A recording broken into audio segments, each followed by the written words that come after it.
I'll turn this over to John. Hello, everyone, and thanks for coming tonight. We're here to get into this topic of stabilizing our life. So what we're going to do is we're going to have four terrific speakers. We're going to do some closing comments at the end, and then we're going to have Ask the Panel. So as we're going through this and we're bringing up topics and information, if you guys have questions, please jot them down. And then, we'll have some time here at the end that we can hopefully get into it and talk a little bit. And then at the end, we're going to give you guys our contact information so that if you want to reach out to us, if you guys resonate with one of us or something that we're talking about or trying to help you guys with, if it makes sense, then you can reach out and contact us. So the purpose for tonight is we have three perspectives with Eric, Mark, and Holly. And those perspectives are basically lenses of how they're seeing life through their eyes and things they're going through and how they're being successful and getting through all this craziness that's around us. And then you have the how do you execute it or put it together, and that's where I come in with transforming your vision or these ideas into reality, give you the process and tool set to go do that. The result is we really want you to be able to empower you, focus on you, and stabilize your life, and have confidence that yes, you can transform your ideas into reality. So our first speaker up is Eric, and unfortunately Eric was not able to be with us tonight. And so he has a unique mix of, we're going to say, life recordings and how to think of yourself as a recording artist, where you're the center of the stage. What I can share with you about Eric is that he's a really good personal friend, and he's a great individual, human being, person. What a little bit, how great is he? Well, a couple of years ago, some of you may know that my family and I had a tragedy. Eric was the first one outside the family that we allowed in the door to help us get back up on our feet. So with that, what I want to do is he's pre-recorded his session for us, and he's gonna come to us this way, virtually.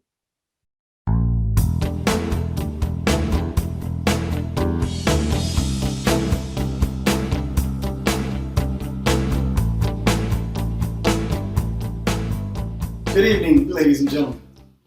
On behalf of my colleagues and I want to say thank you for your participation and welcome to the Stabilization Seminar. My name is Eric Lewis, and I'm excited to be here.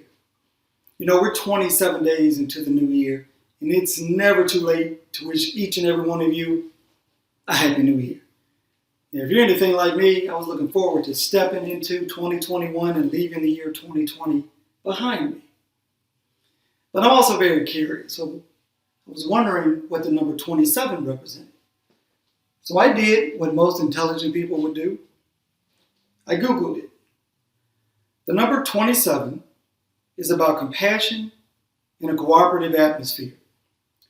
The energies it represents makes the number kind-hearted, tolerant, intelligent, a team worker, and so very much wanting to see humanity better off than it is.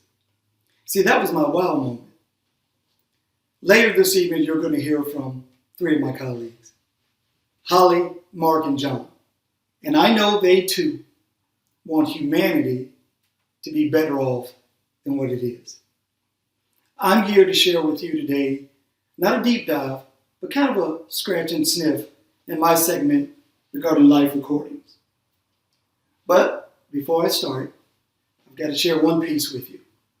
What really will assist you in exploring your live recordings and getting the most out of representing you is if you've practiced this discipline and or this art is one word, and that word is forgiveness. Some of you may be a little further along in this journey, others, maybe you've barely scratched the surface. But I can promise you, if you spend some time in the discipline of forgiveness, live recordings, it's going to help you along your journey.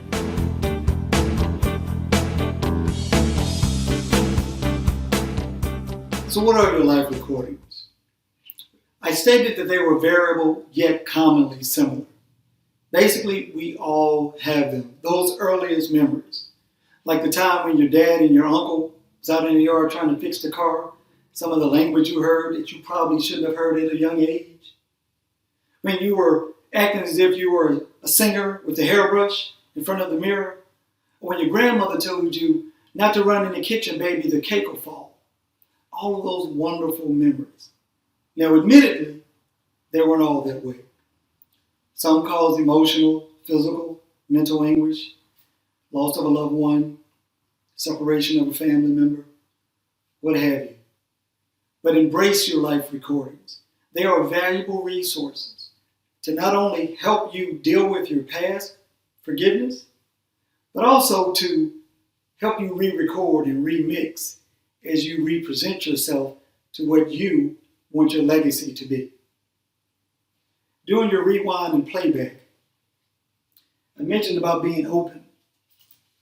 So, this is an onion. If I began to peel this onion back, no doubt at some point I am probably going to shed a tear. No doubt I'm going to cry, just a little. But it'll be a good cry. Because what I'm actually trying to get at in this onion is where the substance is, the good part of the onion, the part I want, the beneficial part. I want you to view your rewind and playback the same way. When I stated being open, prepared, excited, and new. Open to the fact that for some of us, it's going to be a little different. You're going to go down the pathway of places you want to suppress. What I want you to do is go down there with an open mind that you're coming out anew.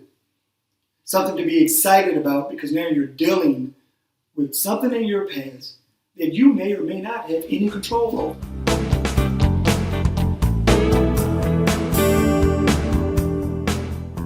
So this is where I want you to schedule your time and explore your recordings. I want you to be intentional here. This could be just for you, very private. It could be with your life partner. It could be with a family member, a friend even. Whatever you feel you're comfortable sharing and talking about, then do that. Because the next steps is where I want you to really get bold. This is where I want you to be vulnerable, get naked, explore, take everything about your recordings, the ones that were years ago to the ones you had yesterday. Because the intent now is for you to step out anew. For you to do that, you need to not only have heard, but triple letter word. You also need to be able to listen. Oh, this is a tough one for some people, right? Listen to yourself. Listen to your recordings. Listen to your dreams.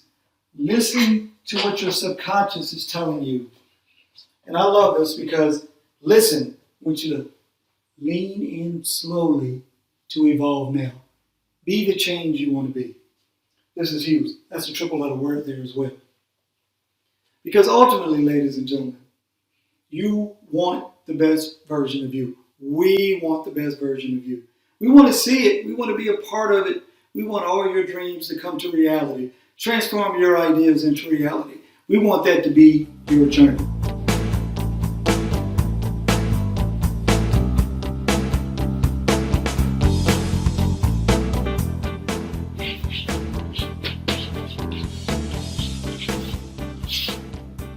Ladies and gentlemen, I declare that. I want to thank you for allowing me an opportunity to spend just a few moments of time. I'm looking forward to where we can deep dive into this conversation a bit more.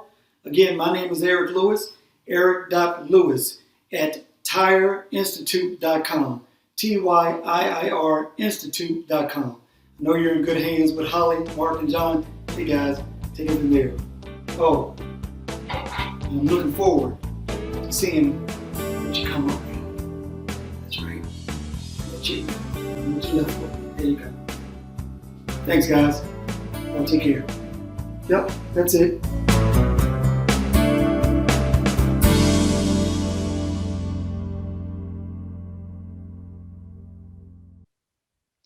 All right, so that was Eric. And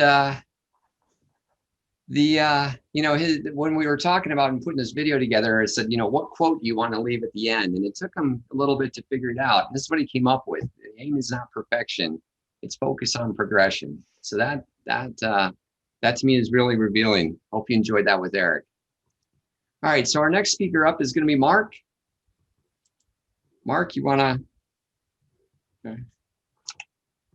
Yes, I'm here. All right. So you're going to handle my slides. I'll just say thanks, John, or next slide if you'll Yep. advance that for me. That sounds good. All right, appreciate it very much. So great visuals from Eric. Really appreciate the feed in for what I'm going to share.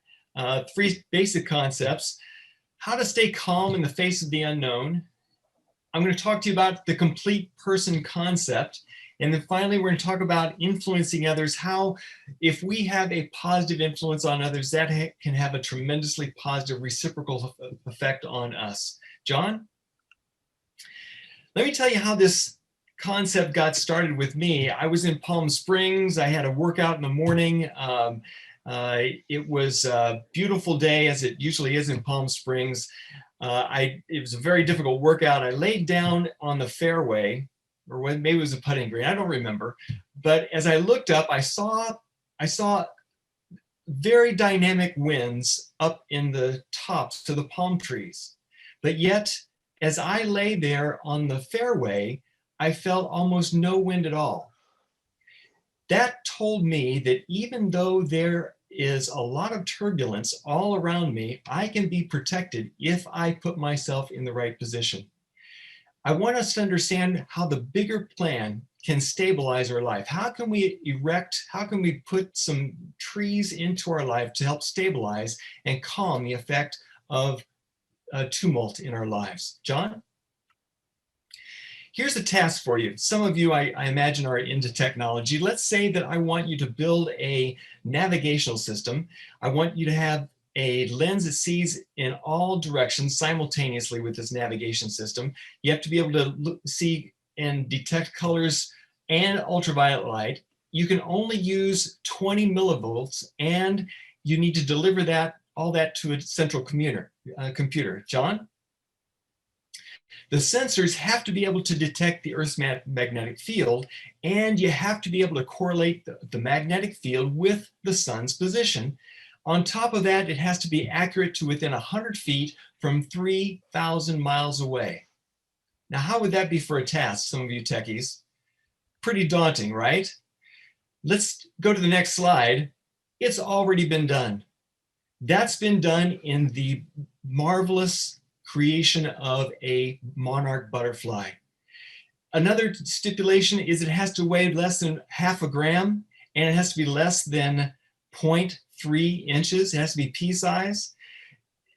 The story here, the lesson here, is that each of us has the equipment. We have the guidance system inside ourselves so that we can proceed in a positive manner toward a positive goal. John? In order to do that, there's something called a complete person concept.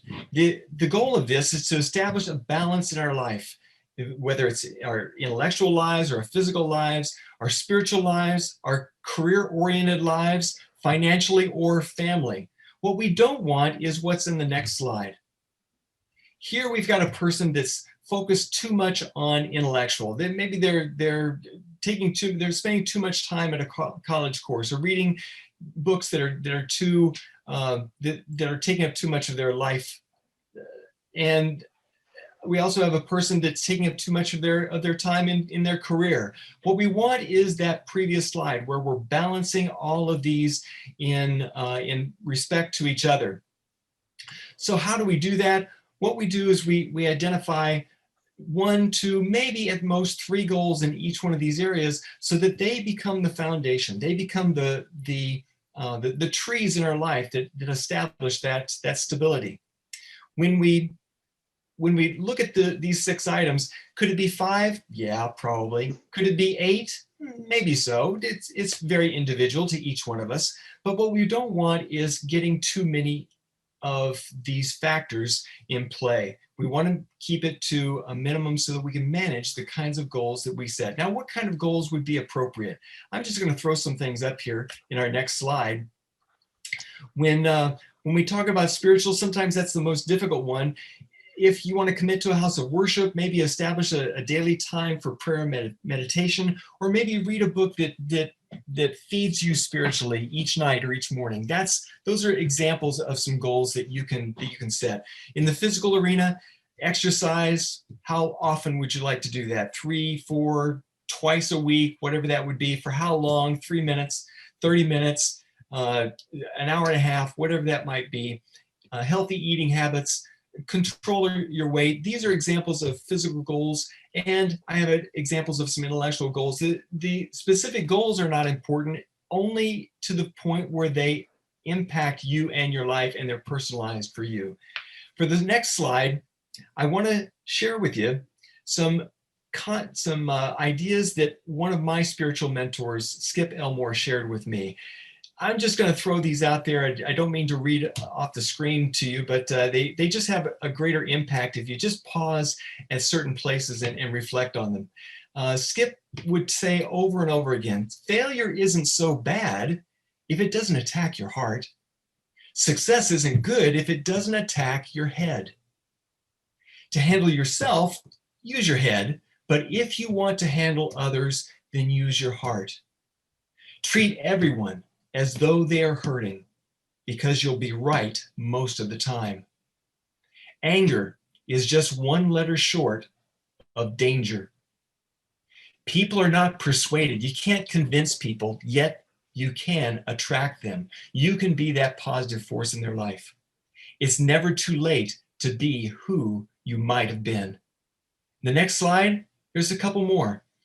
Everyone should be able to quickly state their passions, their purposes, their visions, their direction, their focus, and their goals. Skip would say that till we got tired of him saying it.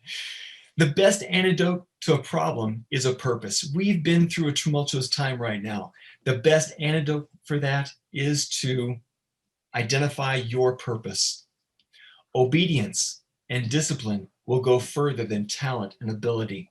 Don't worry about having more talent than somebody else. Just worry about doing the little things on a daily basis. That will put you over the finish line much further than other people. If you experience a purpose, you will also experience fulfillment. Great minds discuss ideas. Average minds discuss events. Small minds discuss people. Let's keep our conversations away from people and discuss ideas. And finally, you can't steer a parked car. We have to get ourselves going. We have to move in order to get in the direction we want to go. Next slide. I believe very strongly that in life's final exam, there are only going to be 2 questions. Number 1, how well did you use your resources, both finances, your intelligence, your time, your education? And secondly, what level of respect did you treat the people around you? With what level of kindness did you treat those around you? You know, all of us have a success mechanism and a failure mechanism. The failure mechanism goes off all by itself, but the success mechanism only goes off with a goal. We have to steer that car after we get it going. We have to be able to set those goals. Every time we write down, every time we talk about one of our goals, we push the button and we start that success mechanism. Next slide. It's been wonderful being with you. I look forward to your questions afterwards. Thank you. Thank you, Mark. So with that, we're going to jump over to Holly. So Holly, I'm going to stop sharing if you want to take it. Okay. Screen 2, share. There we go. From current slide. How's it looking, John? Good. Good. Excellent. All right. Well, I'm excited. I'm so honored to join this group tonight, and I get to talk about one of my very favorite topics. In my world, one of the biggest things that can feed your success always is a positive mental attitude. So we're going to talk about 3 aspects of a positive mental attitude. We're going to talk about being able to be change agents, being able to be resilient, and being able to pivot, those 3 things. And I'm going to start out with a little bit of a story. So in my middle school years, my parents moved across the country, and because they didn't know the school system, my sister and I, they enrolled us in a private school that was extremely, very strictly religious. And every single morning before we went to classes, we had to go to chapel, and there was a 30-minute chapel program. And as you can well imagine, a 30-minute chapel program every single day in a strictly religious environment was very dry and very hard for small children to have to look forward to each day. Well, one day we all kind of slunk into chapel the way that we always did, grumbling and, feeling upset about life. And we noticed that the person up at the front wasn't a typical looking person that would speak to us. In fact, it was a very jolly looking middle-aged man in a very bad suit, but he looked extremely happy. And we sat down and thought, what in the world? And he was introduced to us, and he got up on the stage and he smiled as big as he could, and he opened his arms and he said, "Good morning, students. How's your PMA?"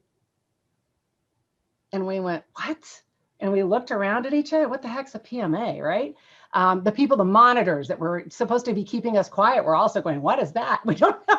And the guy just continued to smile. And he said, "I said, how's your PMA?" And we were still very lost, dazed, and confused. And finally, he laughed real big and he said, "I know, you don't know what a PMA is. Let me share with you. It's a positive mental attitude. I found," he said, "that as you go through life, if you have a positive mental attitude, you can turn anything that you experience into a success." And he said, "So when I ask all of you how your PMA is, I want you to respond, 'Boy, am I excited.'" And he asked it one more time, "How's your PMA?" And we went, "Boy, am I excited." He said, "No." And he kept after it with us until we responded back, "Boy, am I excited." And again, that was when I was in middle school. And of all of the things that I learned in those 3 years at that one school, that's probably the thing that really stood out to me most. My parents raised me to be an incredibly optimistic, resilient person. And I thought everybody was raised to be that way, but I've known a lot of people since then, and I know that that's not necessarily the case, but I know that it can be learned. It can be a decision. It can be a choice. So let's keep moving here. So what is a change agent? Let's start out talking about that. Part of being able to have a positive mental attitude is to be able to say, okay, this is happening. How can I meet it head on, or how can I turn it into something better than what it looks like right now? So a change agent is that kind of a person. A change agent is a person who makes the conscious decision to look for change because, as we all know, change is inevitable. It's going to happen. Sometimes the change is not what we think we want, not what we think we signed up for, but it's life, so it happens. Change agents know that that's a reality. Change is going to happen. They look for it and they try to figure out what they're going to do with it when it occurs. So I'm going to pop this up here. Change agents promote, champion, enable, and support change. So why should I choose to be a change agent? This one's simple. Your response to change directly impacts others. You can decide to meet change with a positive mental attitude, there's those words again, and the change will eventually turn into something positive down the road. You might have to look for all kinds of silver linings, but they'll be there. You can also look at change and grumble about it and fight against it and have a really bad attitude. And you know what? It's not going to stop the change from happening. So in my world, there's only one positive or one way to go, and that's to be positive. So why become a change agent? Change is inevitable. You might as well make the right choice and show others what it's like to be positive through change. There are 5 ways that you can become a change agent. First of all, we need to look for change. There are people who are paid to do this. They're called futurists. There are people in business and industry who sit around and wonder what's going to happen, and they look for trends in the market to see the way that the wind is blowing. So learn to look for change.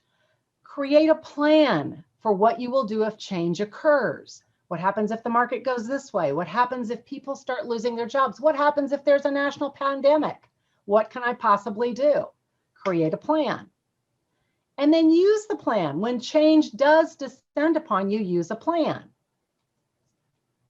And you want to, the whole way through change, I'm going to be the first one on this call to say change does not often feel good. Sometimes change feels horrible. Sometimes it's nasty. Sometimes it makes us just want to turn inside out.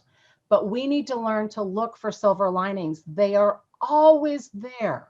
They are always there. We just have to be willing to be diligent and look for them and find them. And then finally, we want to be able to know that once we get through the change, we're going to have learned some things. We're going to have experienced some things that we've never experienced or learned before, and we need to carry those with us into the future. Now, if you look at all of these and you think of what happened last year in 2020, all of this stuff has happened to a lot of people. The pandemic has been horrifying.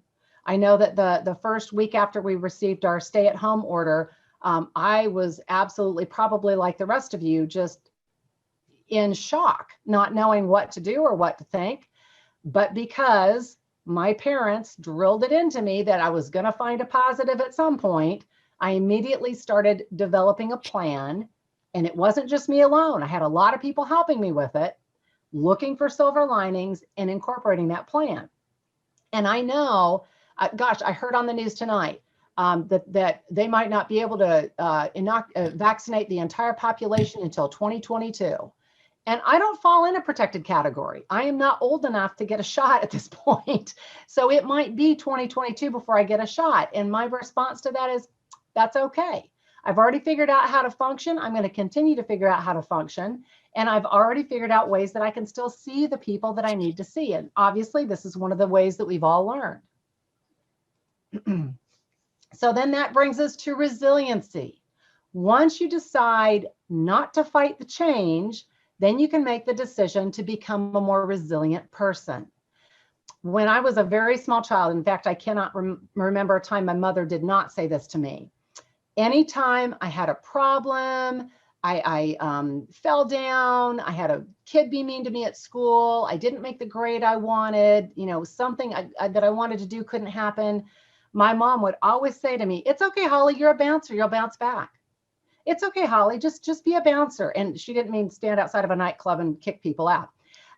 She used the word bouncer over and over again until I believed it.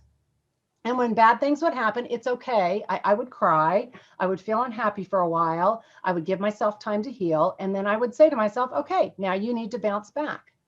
And I've always done that. And I've been through some major stuff in my life. So it really does work. But resiliency is being able to bounce back quickly from negative bumps, which are going to happen to every single person that lives on this earth. So why become more resilient? Your response to that the bumps shows other people what the possibilities are. Your response to the bumps also helps you. Research shows us that if we're having a bad day and we force ourselves to smile, initially we're going to look like a serial killer, I promise you. But if we force ourselves to smile, eventually the rest of our body will catch up to that smile and we will feel better. It's just a fact. So when you behave in a resilient fashion, soon enough, your body catches up to that. So how can we become more resilient? 5 ways. We need to, first of all, know that everyone in the world encounters bumps. So when a bump happens, you're not alone, you're not special, you're not being picked on, life happens. You need to examine the bump. One of the things we know about resilient people is they learn from their experiences. So if something has happened, we look at it from all angles and we go, why did this happen? Could we have anticipated this? What if it happens again in the future? And then always list the ways that the bumps could have been worse. Now, that one's hard for people that are in the middle of a really bad situation. I know that a really big pivotal moment of my life was when my dad died in 2010. And my dad was my hero. He made me who I am today. In my humble opinion, he is one of the most wonderful dads that ever walked the face of the earth. He was absolutely amazing. And when I lost him, I felt like part of my soul had gotten sucked out of my body. Okay. It was hard to think about things that could have been worse, but I've got them. I might not have known my dad at all. How many children in our world today don't have a father? I might never have gotten to know my dad the way that he is. I might never have had the ability. He might have had to work away from the family, etc. the whole idea that I knew my dad and was able to spend as much time with him as I was, and take on all of the characters and attributes that are so great from my dad, that is part of my, it could have been a whole lot worse. That's what I love. You need to create an action plan also to avoid future similar bumps if that's possible. So if we encounter something at work and we say, you know what, I see what happened, I don't want to do that again. Well, how can you prevent it? I planned for that. The supplier didn't have X. They were out of that. I need to have a couple of suppliers lined up. We can always make a plan to avoid it in the future. And then you need to learn to leave the bump behind. You need to leave it behind, and you need to focus on the positive and what is in front of you. And that brings us up to the third word, pivot. Now, we've heard the word pivot an ungodly amount of times since COVID hit. Everybody and their dog seems to use that word. I used it well before it was popular because I really believe in it. And pivotability goes right along with being a change agent and right along with being a resilient person. Pivoting means you go in a completely different direction than you ever thought you would have to. So I did that during COVID.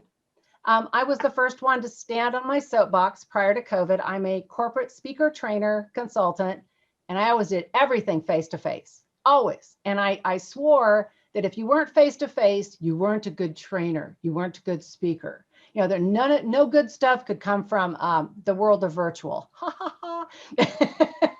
So when COVID hit, and one of my clients said, we would like to keep all of the work we have on the books with you as long as you'll go to virtual. I said, okay, I'm shifting my scope. I'm going to learn to like virtual, and I'm going to pivot.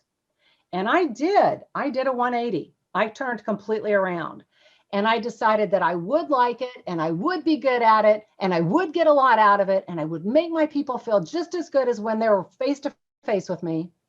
And that's what happened. So pivoting is making an extreme change and a sudden shift in a vision or in the way that you behave. Why do you want to do it? Oh my gosh, people do this and do this well, end up extremely successful. A lot of people that do it get ahead of the crowd. They lead others to a new way of doing things, and they often are given the moniker, early adopters. Okay. I've had more of my counterparts who still aren't working much say to me, how did you do that? How did you get out there ahead of the pack? How is it that you're speaking so frequently now? How is it that you've got so many training clients? And it's because early on, all of the people in my little inner circle said, you need to do this, Holly. You can do this. And I did. I pivoted. So 5 different ways to pivot successfully. Create a goal. Create something that you want to pivot to. When I said I'm going to go virtual, I made that my big goal. Engage with others who can help you pivot. Several of my clients said, oh my gosh, we'll help in any way we can. Just make sure you can still serve us, right? I had family members and friends that helped me pick up on virtual. I called one really good friend to get an idea for my webcam. I called another good friend to find out how I could get a really good microphone. I called a third person to see how I could set up my lighting. So I had a whole host of personal friends and family and business colleagues who came together to help me do this. You want to craft a plan. I set up on my calendar times that I would practice, times that I would order things, times that I would do things, times that I would talk with clients. You want to work with and revise the plan while pivoting. So when I was doing it, I was saying to people, how did it look? What could we have done better? I mean, goodness sakes, we're going to get together tonight after we do this and talk about ways that we can do this even better the next time. That's just part of what you do. And then last but not least, you want to embrace your new normal. You absolutely want to say, good for me, I did it. Look at all the good things that have come from it and keep moving forward. How do we do all 3 of these things? First of all, remember, look for change. Embrace it. It's gonna happen anyway, whether you fight it or whether you embrace it. So you might as well embrace it. Learn to bounce back from bumps. Know that you're normal and you can bounce back, and pivot whenever possible. That will help you with your success. So again, I really appreciate being able to be here tonight, and I hope you've gotten some good information so far, but we are now going to turn to the master. We're going to hear from Mr. John Ruppel, and I'm going to take my share off. Okay, You already have the screen? thanks, Holly. I think I'm in the middle of grabbing it. Yep, did it transfer okay? I think so. All right, you guys see it all good? You got Got it. John? Yep. Yep. All right, good. So we're doing this one smoother. All right, great. Oops. Let me get this, get the cursor. There we go. All right. So putting it all together. Okay, we just heard 3 different perspectives and how to, let's see, there we go. So we've heard 3 different perspectives. So how do you do this? Well, it's all about visualizing. I'm sure as Mark and Eric and Holly were talking, in your head, inside the brain, you're that movie director, and you have these ideas coming into how you're going to do the things that we're talking about. How are you going to maybe execute or some of the ideas? So again, it's getting that idea or that visualization going. So when I say illustrate, it's about getting it on paper. So you're that movie director of the movie that's starring you and your idea, and you need to figure out how to get what's in your head out on paper in a Pictionary form or picture form. Vision docs, these are the documents that we use. They're living, breathing document. And what we mean by that is the vision docs have there's a current state document, which is how you illustrate what's going on around you. You have the future state document, which is where you want to go to. And then you have the critical path, which is how you get from the current state to the future state. And so the key on this is that you're using these documents, and as the world's evolving around you in that dynamic world, because we're in a dynamic world, just as Holly was saying, you're going to have to pivot, you're going to have to change, you're going to have to be that change agent, you're going to have new stuff thrown at you on a daily basis. So when you go to change and your vision and that vision changes in your head, you got to translate that into your vision docs. Now, why is it important that we keep the vision docs being a living, breathing document? Well, it's because that's how you're going to communicate and collaborate. Some of you on the call, we've worked together in the past. And so if you can reflect on that, and for those that haven't worked with me in the past, what I'll do, the behavior, what the experience of me is, there's going to be something visual that we're working to. It could be an outline in a Word document. It could be a project plan. It could be a sketch, or it could be some notes on a napkin. It's going to be something, and it's going to be something that's visual.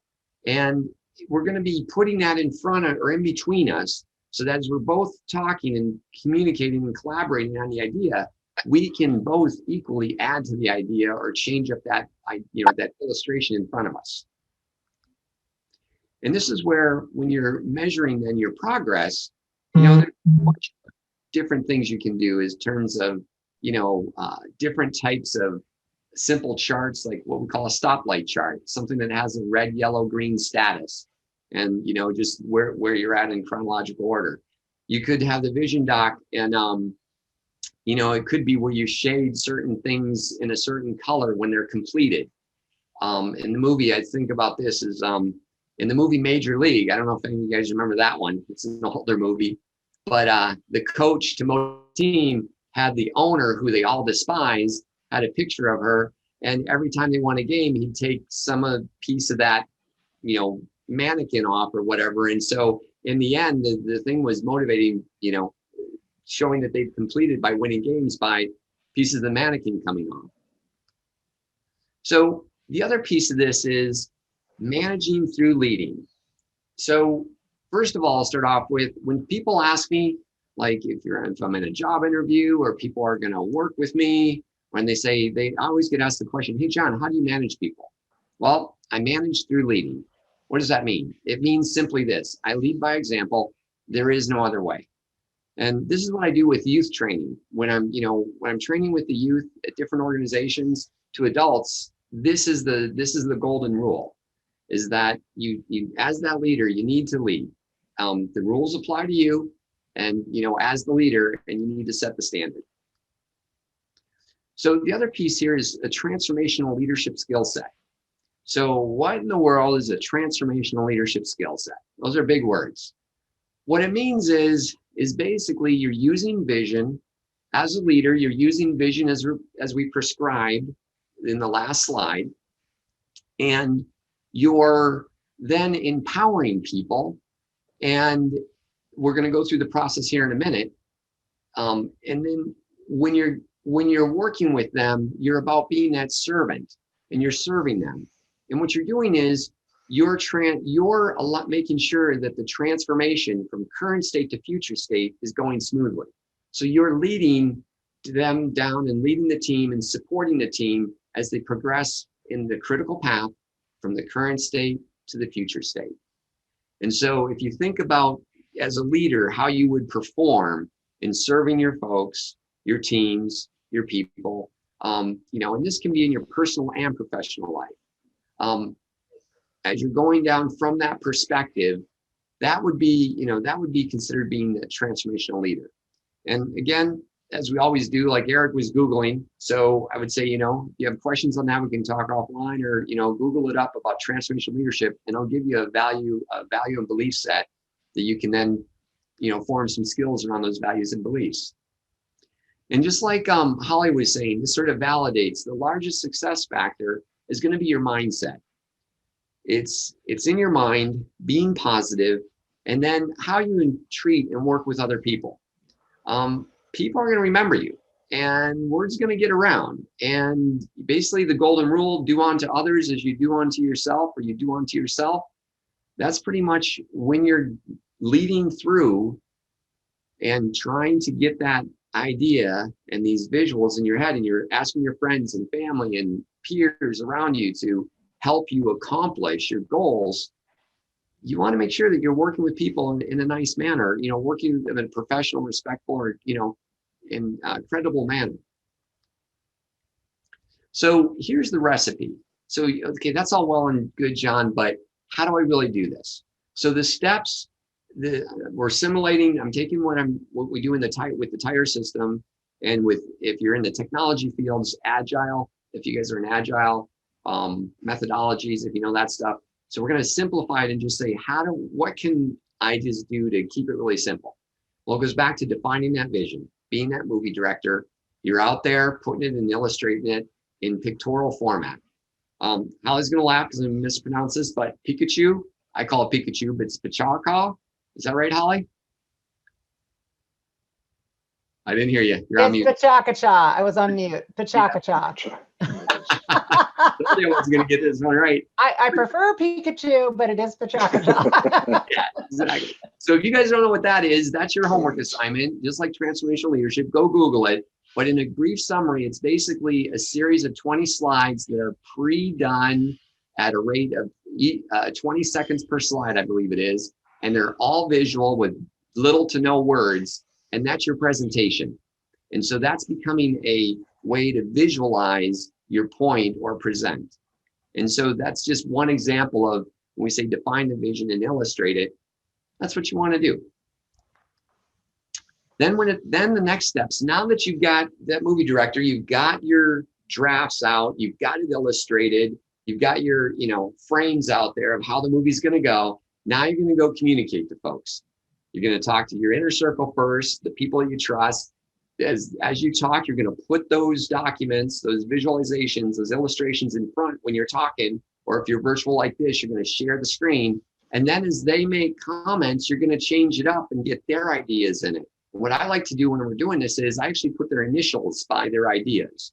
So at the end of the communication cycle, whether it takes days, weeks, or a month or two, or whatever it may be, at the end, we come up with this illustration. It's been modified now. It's got my ideas from the original definition, but now we've got everybody else's ideas and all their initials on their ideas. So we all know what we're going to go do. So then it becomes execution. And that's where myself, as the leader or leading this, I want to make sure that my behavior, how I'm treating people, is what is setting that example for the others. So as we go through the progress of making that idea or making that vision a reality, whether it be an event for the community, where we're going to do a fun event to get families out, whether it could be a work event, whether it could be something for your family that's just for your family alone. The thing is, how you act and behave and your persistence and consistency day after day is always about making that vision a reality. And then sustaining that vision. So once you get the vision up there, and it's there and you're getting close to the end, you know, you keep the passion going. How many of you guys have been in a project or been in place, and then you get a lot of volunteers that say, oh yeah, I'll help. And then a month, who are we saying? Who are we kidding? A week later, you look around and you're the only one standing. Like, where'd all the help go? So it's sustaining that vision. And that's why it's important that you have those initials on that vision, those vision docs, because now people have signed up and they have a contract with you that it's their idea, not just yours. They've all contributed. And so now a month later or 2 months later, when you're working through it, they have their name to those pieces of that illustration. And so they have a vested share for their own self and their credibility to, hey, I got this idea, I'm going to go help you with it. Now you sort of have that unwritten contract with them. So that's sustaining the vision. That's how you can use that to sustain the vision. So this little 4-step process is something I've been doing for over 2 decades, and it's so embedded in me, I just do it instinctively now. However I work, whether it's personal, family, or whatever, I'm always following these 4 steps. And the biggest thing for yourself, and as far as being successful, I found is trust your feeling in the gut, that sixth sense that you have, and what your intuition is telling you. So at this point, what we want to do is just go through a few closing comments for ourselves, and then we're going to open up for some questions. So going to Eric, he was about, you know, being the change. Your recordings really challenging you to go in depth and inside of yourself. It's going to be hard. It's not going to be easy. And I guess, you know, I was watching a movie recently, and the actor said, I don't want it to be easy. I just want it to be worth it. So I hope that you guys have the challenge and the courage to take on, you know, Eric's challenge here, to look deep inside yourself and be honest, be truly honest with yourself as you do your rewind. Mark? So yeah, my whole message is to understand that when you see that bigger plan, there is a security. There's a sense of stability that goes along with that. And again, we've got everything that we need to be able to point us in the right direction. We just need to make sure that we actuate those mechanisms of success by setting those goals and making sure they're in the right areas and balancing our life, being the complete person. Holly? Yeah, and basically this slide says it all. We know that life is going to happen. Life just happens. So we want to be able to be change agents. We want to be able to look for and embrace change. We want to be able to make sure that we are resilient people so that when bumps crop up, we still bounce back. And we want to be able to pivot whenever possible to a new, improved way of doing things. And I guess I'll ask this, how's your PMA? It's great. Yes. Yeah. Right there with you. I love it. And that wasn't planned, folks. That's spontaneity. We did not. I didn't know she was asking that. That's awesome. Yeah, and so I guess for myself, it's, we speak of being that transformational leader, right? Working by vision, the mechanics. This is the common theme to success here: is follow what's in your heart. Believe in yourself. Listen to that inner you. Focus on your agenda, not theirs. Your idea, not theirs. Believe in your heart of hearts, you got this. And this is what Eric and I were talking about a while back. Is he was asking me, we were having this conversation. I said, Eric, just believe in your heart of hearts. And he lit up like a Christmas tree. And he said, that's it. That's the piece I was missing. Thank you. So I'll leave you with trust and believe in yourself. I trust and believe in you. So why shouldn't you believe in yourself? So with that, let's go ahead and ask the panel. We'll open up for questions. Anybody have any questions for us?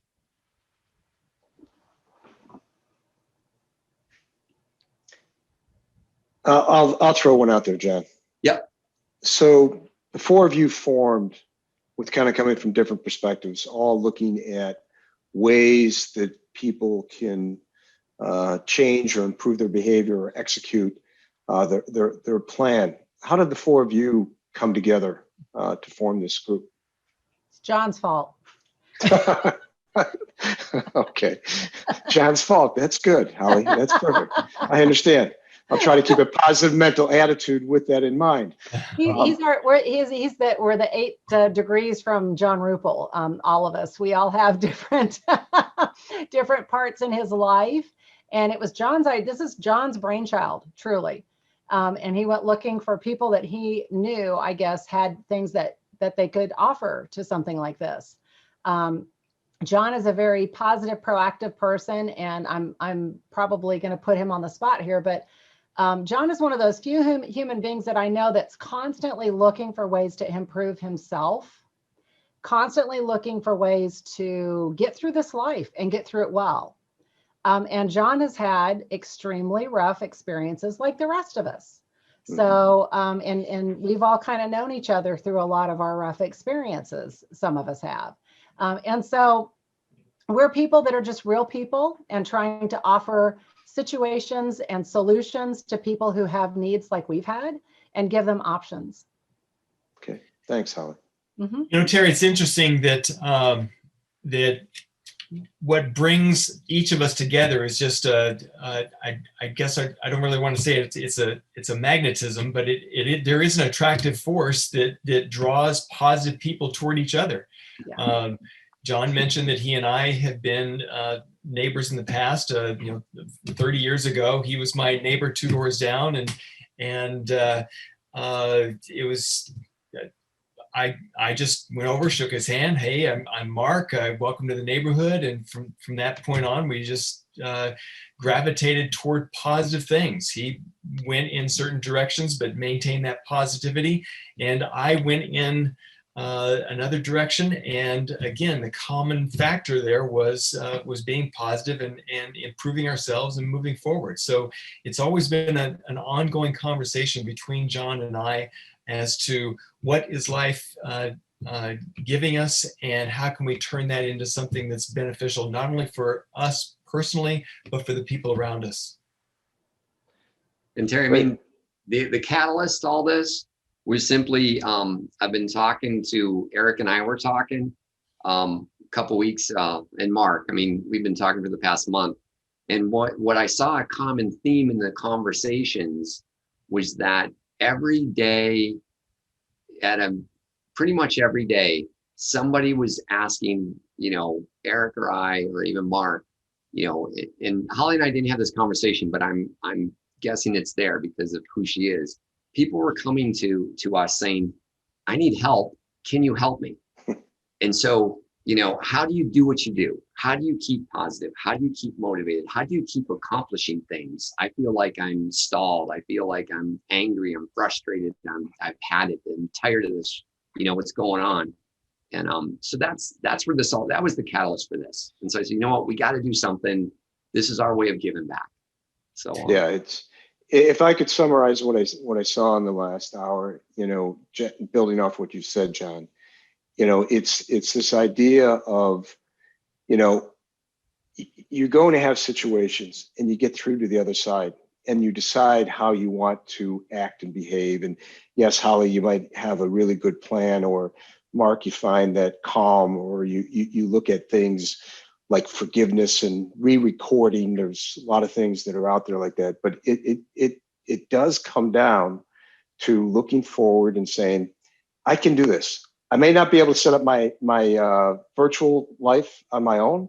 I work in the cyber area, and I've got a lot of people that can do all that stuff, so I don't have to worry about it. But you'll come out on the other end, and part of it is just starting with that in mindset, whether it be, God, I'm just a mess today. I need to calm down, or I need to have a good plan, or I really need to think about how I can execute it. And if not, the other part, that you guys all tied together in a lot of ways is reach out. There's a lot of people that will help you if you ask. Mm-hmm. That you see something in them and you go, I want more of that. So, and that's how John and I connected. We were trying to do some transformational things. So I saw this pop up. John and I haven't connected in a couple of years. And I just thought it would be a good way to connect and see what the heck is he doing. So, and who are these people that are on this camera? Sorry. I love it. I'm still working on that, that new material for late night, but yeah. So, well, thank you for offering this out there for people, and I encourage you to continue to do it and find ways that obviously promote some of the things you offer outside of a free video, but that positivity and going forward is extremely important. John knows well, and we've had this conversation. We both worked together, and when we both left some toxic environments that we knew were no good for us. And John was already looking to his future, and I was saying, I got to still figure out some things. But yeah, so thank you for today.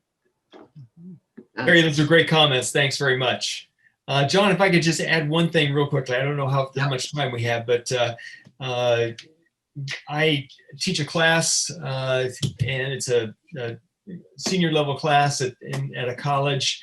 I had 60 people online last night, 60 college students online, and they were all hurting. They're trying to take their courses. They're trying to finish up their education in a virtual environment. The message that I shared with them twofold. Number one, I opened my lecture, and I open every lecture with a rendition of Stevie Wonder's "Don't Worry About a Thing."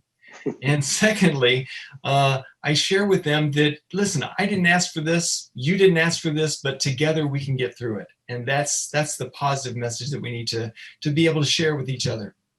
Yeah. That's awesome, Mark. Well done. So Kathy, are you okay if we take one more question if it's out there? Absolutely. Okay. Yeah, I know we started a little bit later and we had the video difficulty on me. So yeah, so if anybody has another question, or we'll take one or two more if you guys want. Anybody out there? It was such a great presentation. I don't think there's any questions. That's all good. Awesome. Do you want to take the screen share off, and then that way you'll have gallery? Well, let's do this. Let's do this real quick. Well, let's go through the contacting us, right? Okay. So, yeah. So if you want to contact us, and there's something resonated with you guys today, here's our contact. Here's Eric's contact information. What I think we'll do, Kathy, if it's okay, we'll send this out to folks. If we have a list of who joined here, we'll go ahead and we can send this out to them. And if our attendees need it immediately, they can always take pictures of the screens. Right. Yeah. So I'll go back to Eric. So there's Eric. If you guys want to take a picture. And Eric then we and have the giant Scrabble board. That was so cool. Yeah. Mm-hmm. That's the piece that I wasn't sure about. I didn't want to say anything, but that was when he first showed that to me. I was like, how do you come up with this stuff? I love it. That was cool. There's Mark, Dr. Mark, with his Dr. organization. Yeah. Then we have Holly, Dr. Holly. And then we have myself. All right. So yeah. So Kathy, you want to go ahead and take us off? Thank you, everyone. And John, let's talk soon. Absolutely. Good luck to all of you guys. Thanks for coming. Thank you. Yeah. Glad to have you. Bye-bye. Yeah. Thank you. Thanks, Marie. Yeah. Thanks, everybody.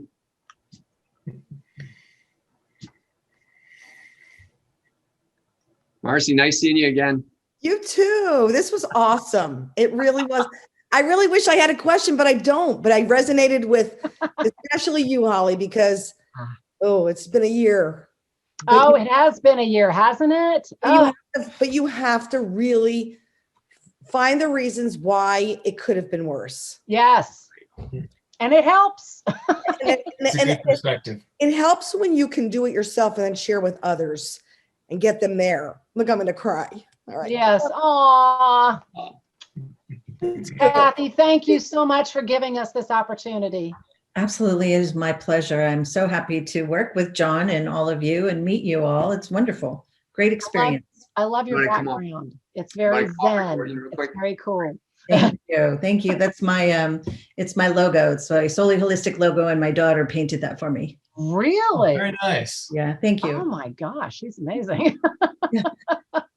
Sorry, Holly, I didn't mean to speak over you. We're